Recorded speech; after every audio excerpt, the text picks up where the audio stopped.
答えは常に塔の上にある。間に合ったな。アリーナに売店ぐらいあるよな。 After school.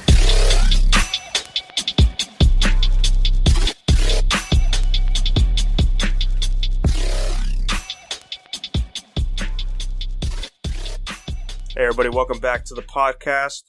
We're here with episode 2 for the WEBTOON segment. It's where we talk about what we're reading right now on the app WEBTOONs. That's the free app.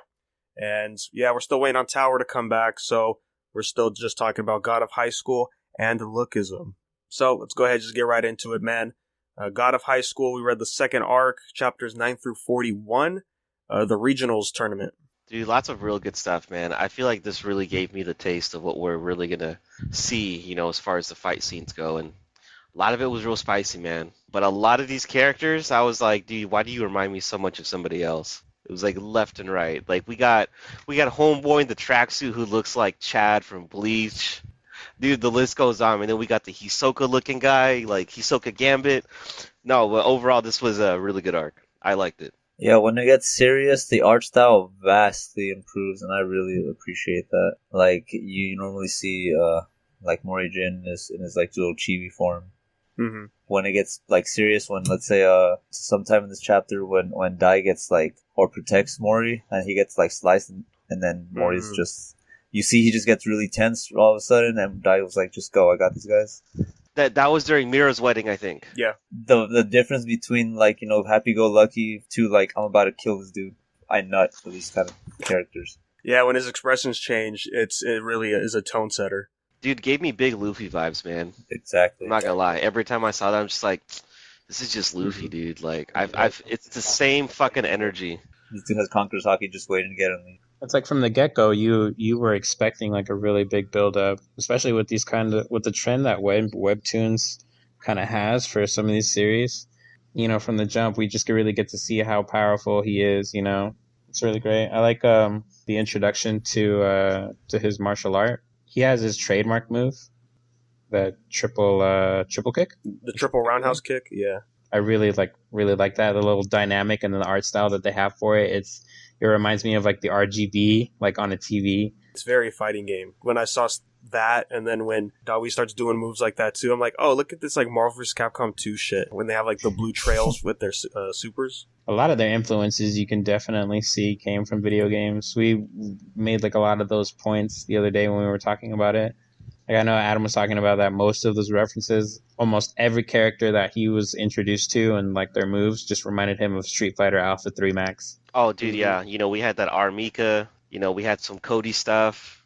It really just brought it to me like, okay, this guy knows a lot about fighting games and just a lot about the martial arts in general, which is very similar to Lookism. You know, when we look at like the boxing with Zach, you know, or like the Muay Thai with Vasco. So like a lot of those aspects are here in God of High School, which I really have to appreciate because, I mean, clearly this dude has done his homework, you know, and he does it in a way where like not only is it fun, but it makes sense because you can throw all these kinds of things into like, you know, an anime or manhwa or whatever. And if you're not really true to form, then it's like, okay, it's just like, you know, it's just fiction. But when you actually make it true to form, it's like, that's pretty cool. I mean, you know, you can have your little flares in there as well, but the homework he's done, pretty phenomenal. Yeah, especially towards the end of this arc, right, when we get into the final fight of the tournament with Mori and Da Wei, and just the way it's very focused on every single move that they're doing to each other. It's phenomenal. And then especially like when the art changes, like Jerry was saying earlier, how it gets more stylized with the outlines and almost kind of like a brushstroke kind of effect on it. That was probably my favorite part of this arc. I completely agree. And it felt like as each fight went on, the scaling for their powers just kind of like just kept going up and up and up, you know, and then ending it off with Mori's fight, Daiwi's fight, dude, that was a good way to end the arc. I got to give it to him for always having that aspect of always learning something new. Like every fight, he always took a piece of that person's technique and then applied it to like the next fight, you know, or like to move, you know, to always like beat that person. Especially with that last fight, really like that new move, the Blue Dragon. Oh, roundhouse kick. Yeah, the Blue Dragon True Roundhouse, dude. I cannot wait to see that like in the next series tournament. What is the next series tournament going to be called anyway? I forgot. Yeah, the national competition. And speaking of nationals, like you said in the last episode, Oscar, that arc is where it's going to be very King of Fighters, because like they said, like, oh yeah, the next tournament's gonna be 3-on-3s. Yeah, no, the whole background to this arc, like the whole side B story, other than just the tournament themselves, like what is it, the judges, what they're going through, the commissioners, and like especially with the reveal of like I want to say like the head of like the Korea sector, the Mujin Park. You know, his whole thing, the six with the human culture, the special human cultural assets. Right, and he's like supposed to be like the youngest one, and they're like also revealed like the next step where like they all have powers and shit. Like they don't just do martial arts; they have powers, and that's not even something like any of these kids had during the preliminaries. I don't think anyway. Like I don't really consider Mira's like any of what Mira does. It's like I just consider martial arts. When you get to the points of like the techniques that Daiwei was using, right, like the Phoenix kick and all that, it's sort of going towards that realm of ridiculousness. When Mori Jin came in to interrupt the fight with Gang, he did the kick, and then you just see the cracks on the floor, and I was like, oh, okay, we're going straight into big shonen energy right off, like with no explanations.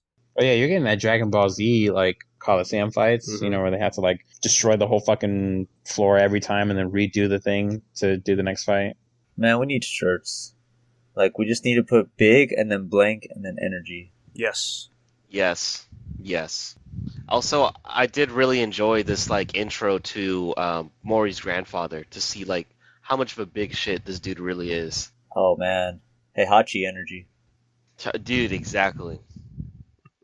Taijin. Poor man's Heihachi. That's why he's not evil. Like that, I think that's what I like about God of High School is you can understand what he's referencing and what he enjoys, and it's like, oh, you know what, I like those series too, or I like those characters too, and then him not fully going into trying to explain all the ridiculous stuff, at least right now, anyways. Part of me appreciates it, and the other part I was like, I wish we could just get just a little teaser of like, oh, this is why they're doing that, and I mean, we got a little bit of that with Daiwi with his airflow nonsense, but just I don't know, some of the other ridiculous stuff. It's like just a little explanation is all I'm asking. Well, there was that mentioning of the I forget his name. Let me look up his name real quick. But that old dude who Mori had saved or like taken out of imprisonment, he had mentioned the divine pellets and how like basically how those work. So I think that's like a little taste of why some of these things happen. Bong Chim is the old dude's name. So he had mentioned that I think in like for 3 panels, and then just kind of stepped away from it, and I haven't seen it, brought up since. Dude, speaking of the divine pellets, I said it last episode, like, I'm not going to watch the anime, but I pulled up episode, I think, 4, just, like, to have it in the background. And I got to that part where Morijin eats the divine pellet, and this is where I was like, yeah, the anime is doing whatever it wants to do. It's played off in a comedic effect in the webtoon. Like, he just goes in the room, he's like, oh, look, this... people point out, like, oh, it's like Luffy eating the devil fruit or something. Oh, actually, it wasn't that bad at all. In the anime, Mujin Park gives Morijin, like, a bag of fruit to eat, and he put a divine pellet in there for him to eat. Oh, and I was like, man. What? That's its own story, dude. Now it's its own original. Yeah, it's whoever it wants, and that's... The fighting choreography is fantastic in the fights, even though they're faster paced, and, like, it doesn't go into as much depth as it does. Like when Daiwei fought Sungcho. Oh, Chad? Let's call him Bach. Yeah, the Chad guy. Yeah. Bach? Yeah, when they fought, like, when they fought in the manga, I thought it was a pretty good fight. It's one of the top ones in this arc. And in the anime, it just kind of felt like they kind of ignored all the stuff that I liked for it. And it's like, we're just going to focus just on the fighting. And I'm like, well, I mean, there's nothing wrong with that. It's good for GIFs on Twitter. That's so unfortunate to see, man. Like, I mean, we did our stuff for Tower when the anime was coming out, and there was some stuff cut, but for the most part, it stayed pretty true to the source material, except for a few minor details. But just hearing that God of High School, the anime adaptation, is just not doing this right at all, that's unfortunate, because this is a really, really good story. Like, I'm sure that new folks will probably enjoy it for what it is, maybe, but, the long-time running fans will probably stop watching at this point. Yeah, at this point, I'm just going to wait for that one YouTube video. It's like, oh, top 10 God of High School fights or whatever, or like top fights of this season of anime, and then you'll see the fights there. I'm with you on that, man, because I thought about it. Maybe I should watch an episode or two, but I think I'm okay. I mean, I think the voice acting's fine. That's what I always check. I still love the intro for the anime. It goes pretty hard. Other parts of this arc, I think my other favorite part had to be with Mira during her wedding. It's another one of those examples in this series to where the author knows not to tread on too long for certain stuff, because it feels kind of short. Like, I feel like they could have extended the Mira wedding just a bit more. I think the length was fine. It was a good takeaway from the tournament. It's like, okay, we do have something else going on here. Here's some more setting with Mira, because we didn't really get too much with her, as opposed to we got with Daiwei and with Mori. So it was really nice, but I think we said this yesterday, Oscar, this was really big NES Lobby Water 7 vibes, dude. The whole Luffy Robin thing, like, that's really what I felt. Mori went up to Mira and was like, dude, no, you do what you want to do, man. Like, this is your life. You're going to find your own way to, like, preserve your family swordsmanship. Like, you don't have to do it this way. It was one of those scenes, man, when I'm reading it and I get goosebumps. I'm like, there's only so few things that do that to me, and that one, I was like... Sorry, what was your impression on that little shadow clan that's like kind of operating in the background? It's one of those things where I thought, like, oh, okay, yeah, we're getting into that kind of like edge territory that I like in these kind of series. It's going to be a bigger player later down the line, obviously, because, it's not really concerning our main characters yet. It's concerning, like, the bigger picture. You really do get a peek at the end term level of strength that's going to be required to go up against them when you get to, like, the very end. Like, I think it was chapter 39 or 40. You see, like, Taijin are fighting like the leader, one of the leaders of that the shadow cult pulls down that, huge, like, giant fucking sword out of the sky, like some Soul Calibur shit. I understand where you started from. Just to see that level of progression to that end level of power, like, I would feel like it's something else has got to give in between. I feel like things have got to get more complex or take a little bit more turns. Otherwise, I feel like too many people getting to that level of strength might end up kind of ruining the series. What are you talking about? There's Tower of God. Yeah, that's one of my complaints in Tower as well. Is like when the attacks get too big, it's just not enjoyable for me at times. Unless it's really drawn amazingly, like when White was fighting Caliban in the current arc. Like, that was some really great stuff, and the way it was drawn was perfect. But all the other sort of attacks that happen, it's just I don't know. Like if it's a cinematic moment, I think it's fine. Like when Bam does the bow thing in the third season, I was like, this is fine for it to be as ridiculous as it is. But when the other attacks are kind of like that, it kind of pulls me back out of it. Right, because it's like it's a normal thing, for it to be this crazy. But it's like, they should really be in, like, the special moments, Like, for Tower, I totally get where the Shinsu is at this point, but I feel the same way, though. Because, like, when I saw this big-ass sword, I was like, we're only in the second arc, dude. Hold on. Like, we're not even... we haven't even hit triple digits on the chapters yet. This is... It's too much. To me, I was like, Like, as cool as it looks, but, I mean, we'll see. The whole little monologue that he has to himself about why Taijin doesn't use his power. It's like every time he does it, like, he destroys a piece of the earth or something, like totally fucked off. He's like, I hate to destroy nature. It was pretty cool to watch. But going back, man, with the Mira wedding, I love that arc, but man, does it really complement what happens right after when she has to fight Daiwin? Oh, she got rocked. Fucking Daiwin. She got savage, dude. I'm sorry, she didn't get rocked. She got bodied. Like, fucking legit bodied. Like, capital B, red B, dude. It's unfair. She got fucked super hard, bro. Dude, and then the fact that Mori was like, why'd you hit her there? She was injured. He goes, there was no other way to do it, dude. Had to win. It's like, I don't want her to suffer more, and I'm like, damn, alright. Fuck, man. You don't have to do her like that, though. Daiwin's arc in this tournament was like true shonen overall. Like, it's a perfect example of, like, oh yeah, this happens in the classics that we all love, and I'm glad that he's going the same route. I'm gonna say it again just so that way it's on record now. If it wasn't for Daiwei's handicap, the handicap being his friend, he would have beat Mori. Like, I'm very sure of that. Yeah, because it's interesting, right? Because Daiwei, he's like, I have to be flashy, right? That was the agreement he made with Mujin Park. And yeah, if he didn't have to be flashy, then I'm sure that would have been a very different fight. I get very big Vegeta Goku vibes from them, though. I got big One Piece vibes off of that. And there were some cool characters in here that I wish we would continue seeing into the future, like the wrestler girl, Misun. You mean Armika? Armika. Street Fighter 3? Yeah, her design's great. The other guy we were saying, Bake. I honestly really thought we were going to see more of Mansuk Gang, which is a dude in the straitjacket. Oh, But dude, when he got rocked, he was done. He's like, I'm out, bro. I've seen this one too many times, dude. I'm gonna go home. Take me back to jail, dude. Take me somewhere else that's not here. Cause like his entrance was like, I'm gonna fucking be a badass, and things like that. And I'm like, that's cool, dude. We always have to have one of those, like you look pretty cool. Let's see what you can do. And he just got rocked horribly. I do hope we see some of these characters again later on. Obviously, I haven't read that far, but I do hope we see some of them again. They were really cool. There's a lot in here that's setting the stage probably for the next few arcs, so I'm interested to see where that plans out. As far as being the second arc, first real big arc, this was nice. I'm really in it. I can see why a lot of people are attracted to this series.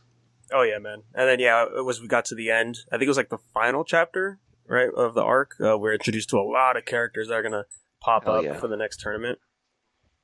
And I've kind of already read that arc, and they're pretty good characters. So I'm hyped to get back into that. I'm really looking forward to the guy that's in South Korea. I don't know. Yeah. They're in Bangsung, right? Baesan, and I think the guy Mansuk came from Seoul. The guy that beat him up, his backstory was there's a guy who his name hasn't been revealed yet, but in the next, I'm just gonna say it anyway. His name is Jagal.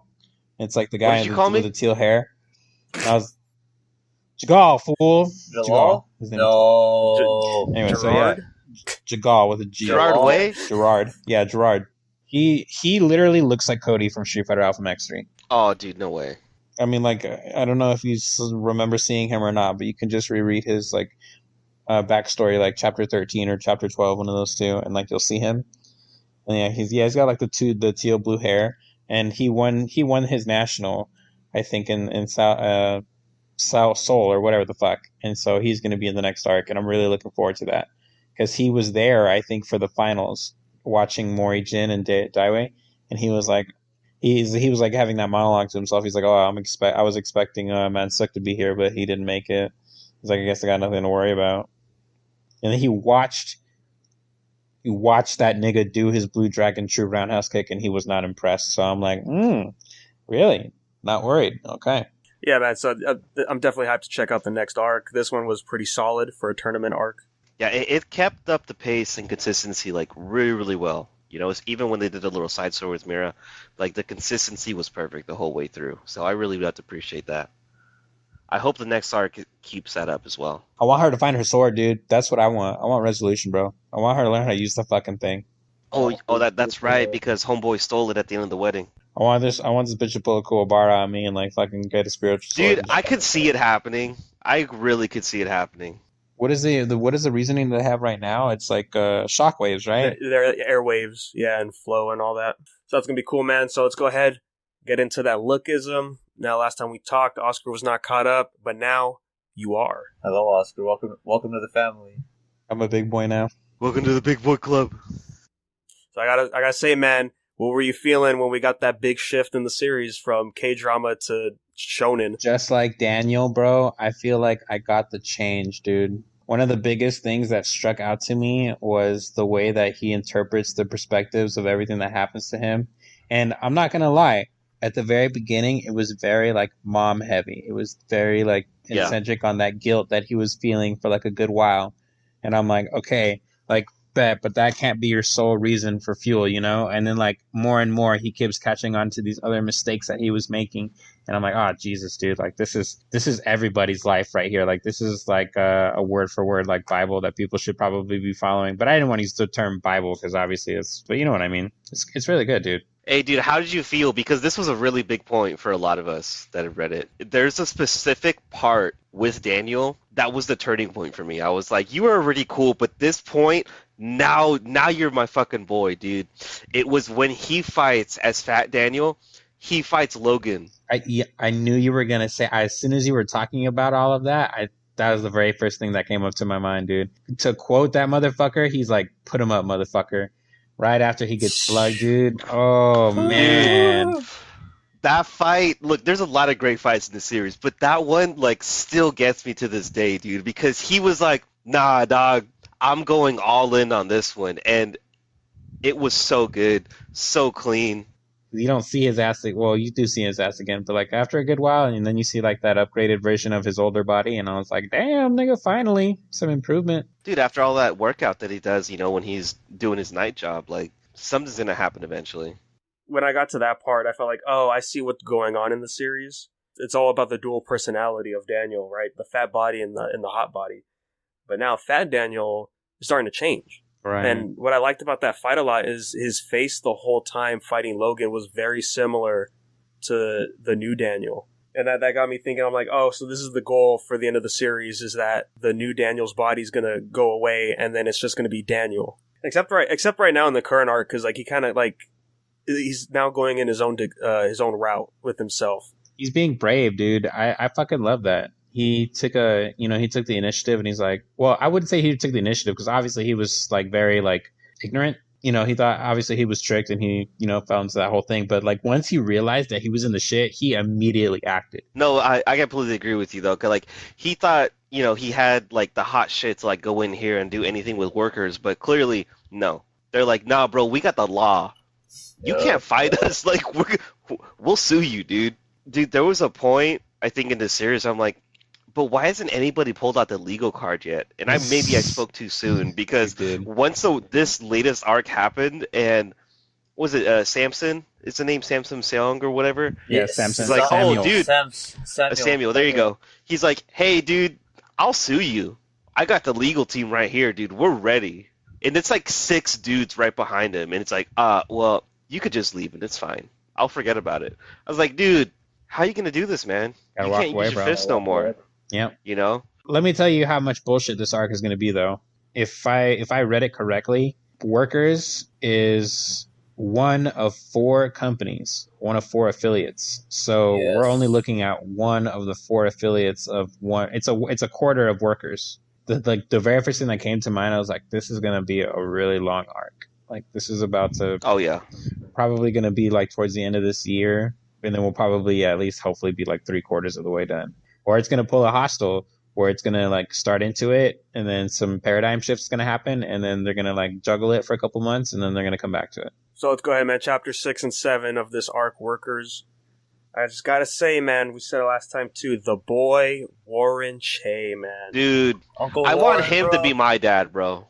Give me some fried chicken, bro, please. Dude, it makes me want to go and eat that crispy fried chicken again, dude.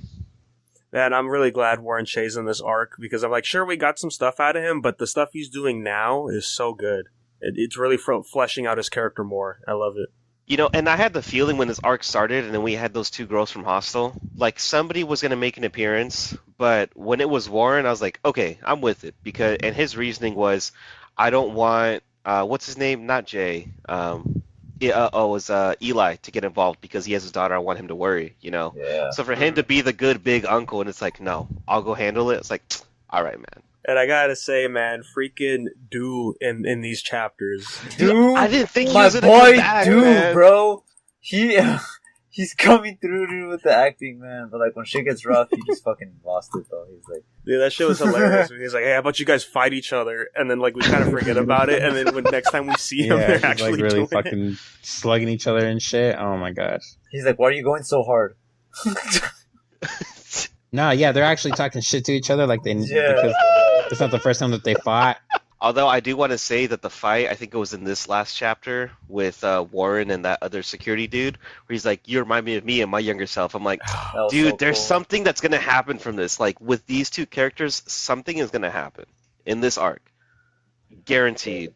When I saw it, I was like, it did. And the one thing I loved about it was when somebody came up in the elevator and first it was security, like, oh, I'm sorry, this floor's being occupied right now. And then they would reverse it, like, oh, hold on, please give me one more moment. It's like comedy. It's almost slapstick, but you know they're friggin' duking it out. Well, it was like earlier, right? When Warren was running each floor and just yelling, "What's so funny?" Willpower! And they're like, "What is he? Is he doing a comedian bit?" I think this is gonna be my favorite fight with the security guy and with Warren, at least for right now. Yeah, I definitely think that this guy is going to be one of those people where like they're going to have to gang up on him and beat the shit out of him. This is definitely going to be like a Vasco looking fight when it comes down to the end result. He's going to have to pull out that golden, what does he call those things? The coal? Mole? Soul? I think What do you call it? it's something. Let me Yeah. see if I can find out. You can pull out that golden one. Dude, I was thinking about that, man. Where the fuck is... Dude, if Vasco hears about this thing going on, he's in it, dude. Yeah, I think he's He is definitely in going to it. be like the primary victim to like just get instant like jail time. Okay, so it's called a Mong call. I think I remember Daniel saying like that's why he decided against Vasco helping him because he needed somebody more delicate or something. So they can keep their head in the game and not, not run around and say like, "Are you guys are bad," so Yeah.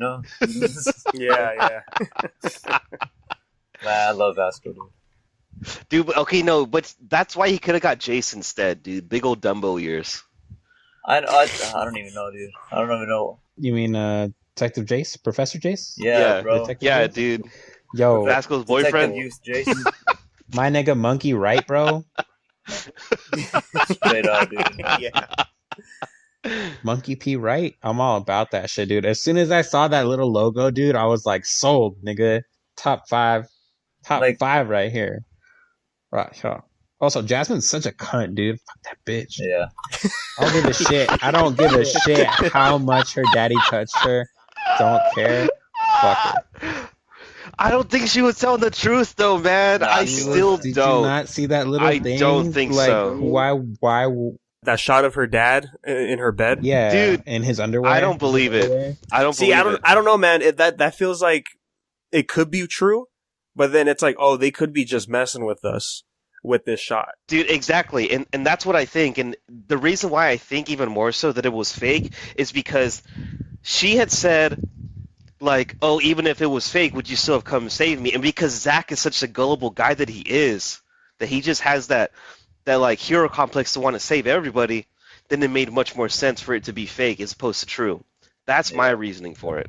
I do think that she honestly gets touched. I'm not gonna front. She's poor. She looks like she can fit that bill. Hey, dude, but you know what? She got to be with your boy at the end, though, man. She did. Oh, she man. That's my nigga right there, dude. I'm telling you, all sorts of chaotic evil, bro. Yeah, bro. I cannot wait to see the next person he hits with the car. Like, that's just my favorite part, dude. This is why I have no fucking love for Ollie Wang, bro. This nigga hit Ollie. I was like, fuck you. I laughed so hard when I saw that shit happen, dude. I like his little plan too, like the plan that didn't even happen, by the way, where like each of the uncles were gonna fight like individual people, and I forgot who he was supposed to fight. He was gonna fight somebody he was obviously gonna lose to. I don't know if it was supposed to be Vasco or if he was supposed to fight like Daniel or some shit like that. I don't remember because they had everything so planned out for them to all fight each other. Yeah, it shit didn't even happen that way either. Although I will say the Jay and Logan Lee fight, that was pretty fun. That was a good time. I gotta say that my favorite arcs are honestly like the really intense psychotic arcs. Like the whole thing with like the animal hoarder. Like that lady, like she's. Oh my! I'm really hoping that dude, Worker has wait, like hold a on. lot of good stuff like that coming up because I know like they're gonna have like a little breaks every now and then, you know. Let me ask you because I mentioned to you last time. The cockroaches, dude. How'd you feel? So I was thinking about what you said, and you said 113, and when I got to 113, and I think that was where it's supposed to start. By cockroaches, were you referring to the stalker? Yes. Like the way that she was looking at him under the sink? Dude, just the whole arc. Dude, that whole fucking that sequence. really gave me the heebie-jeebies, bro. I was shook, dude. Did you look underneath everything after that? Because I did. Oh yeah. No. I don't really think the eyes are peering at me. One, because I'm fucking poor, and at that point, I didn't have a bed frame underneath my bed, my mattress. Dude, but she was underneath the fucking the kitchen sink, dude. Yeah, this isn't fucking Japan. I don't have any of that shit going on. With diapers and fucking the whole 9 yard, dude. And again, how did this nigga not notice diapers? And his fucking futon is not like inches above the floor. It's literally like fucking fabric. Like he's sleeping on the floor. He should have been able to see that shit. Should have been able to see her. I feel that logically, but nah. But yeah, dude, I just want to know how you felt about that arc because, dude, It really, heebie-jeebies, bro. it really like maybe. Okay, look, I'm gonna say that the best feeling that I got from that arc was the whole like interaction between Daniel and Crystal. Like that's what like really got me Oh, going, yes. dude. Like that was like the Yes. whole like lift off for me. And when like she's just like, I got two bodies. I fucking like I opened up Discord and I was like, fuck, I see where this shit is taking off this now. Like now this is like it right here. And which brings me to my next point. Or my open theory right now is that DG also has another body. I think that Who? DG. Yeah, he probably does. I'm sure there's more than two people besides Crystal and him that have that body thing going. A little stupid theory about that. I think that DG's other body could be the little kid from middle school. I think that he goes in between the little body and then the big body. Oh, I know who you're talking about. Yeah, What Hoshi little- or what middle June. school kid? Well, I don't know what his name is, but No, I had to look him up. I totally forgot who DG was, but he's DG? the idol. no, So the other brother, the manager. other What? son that's being raised by the director, the genius from middle school. Oh, yeah. Oh, that guy. Yeah. So No, he's in high school. I thought. he's a freshman now. Yeah. Oh, that's right. But I think that they're as as another theory to my original theory. I think that they could be each other's duplicates because they kind of have the same color hair. And Oh, dude, I could see that. and he's smart too, dude. I think that he could just kind of be putting that shit off. I think that he has the ability to like the director has the ability to like pick people, remove their identities and all that other stuff, and then just kind of like blank their bodies, and he can just choose who to put in there. Well, I do want to say with this arc of Workers, I feel like we're going to see Crystal come back. She's gonna be a necessity. I don't think they're gonna get around it either way. This is gonna be where she's like a main point, especially because Jay's older brother is also gonna be involved too, and Jay might actually have to speak for once, maybe. No, I was thinking about that too. I was thinking about that too, man. Maybe. Because this is all legal stuff, and Yeah. Jay, that's where Jay has power. This is all gonna start involving, all this. I'm not gonna call them. Well, yeah, technically they're side B characters, because they weren't really involved to begin with. I don't think that Jay's part of the six. Jay is one of the six, if I'm not mistaken, right? It's Daniel, Vasco, Zach, Logan, Vin, and Jay. Yeah. Yeah. Yep. Yeah. Pretty much everybody that was there in the hostel, the final fight. That's the six. Yeah, the six formed when they crushed Dog Gods. That's where I started catching on. I just want to see Johan come in and fucking sweep house, dude. Dude, Johan is so cool, bro. Dude, when he had this whole little arc with Jace, I was like, all right, dude, this is pretty cool. All I had to do was buy this dude a bowl of ramen. I will do anything you want, just please give me food. But yeah, overall, man, this is going to be a good arc. It's going to take a long time, Yeah. but this is going to be a really good one. This is going to bring together all those crews. I mean, there's a lot to see here. There's also the fact that Jiho might be coming out of prison soon. So there's that. Like, there's all these other factors that are going to happen. And this is just One Piece. Pretty much. It's just Yeah, I mean, right here at the back end of the last chapter that was up, we got the introduction of Goo, and then he knocked out Daniel so hard. Warren Chase stuck in the elevator with all the security guards. I'm like, fuck, man, the past few arcs are so high quality. Dude, Lookism is at that point again, dude, where it's like, but next week, though. Dude, next week though. So I think that says we could wrap up this episode.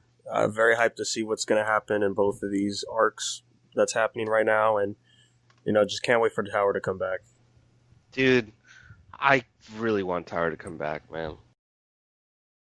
I'm just going to start reading Season 2, dude, just to keep the Tower blood going in me. And waiting for Tower to come back though, I like the fact that we kind of branched out and just went to like God of High School. I mean, we kind of started Lookism at the same time as Tower of God, so it's like that was already there. But I like the fact we branched to God of High School. This is like a more refreshing, like nostalgia boner kind of stuff. I feel that. Yeah. Like with the kind of moves and air I've been meaning to check it out too, to branch out into more webtoon stuff. because I've only read these ones, Tower and Noblesse are the only things I've read, and I'm like, I'm liking what I'm seeing on this site, so I want to check out what else they're doing. So thanks, guys, for swinging by, checking out the episode. If you have any questions or comments, you can email us unversedpodcast@gmail.com. Let us know what you're thinking about God of High School and Lookism. It's all really great stuff. And then you can follow us on social media at unversedpodcast, let you know when the episodes drop. Thanks for listening, guys, and catch you on the next episode. Don't want my belt and Gucci, my buyer shoes and Prada. The devil love designer, so she love Estee Lauder. High fashion model, $4 million. Lose it to a cooler nigga, so my future's hotter.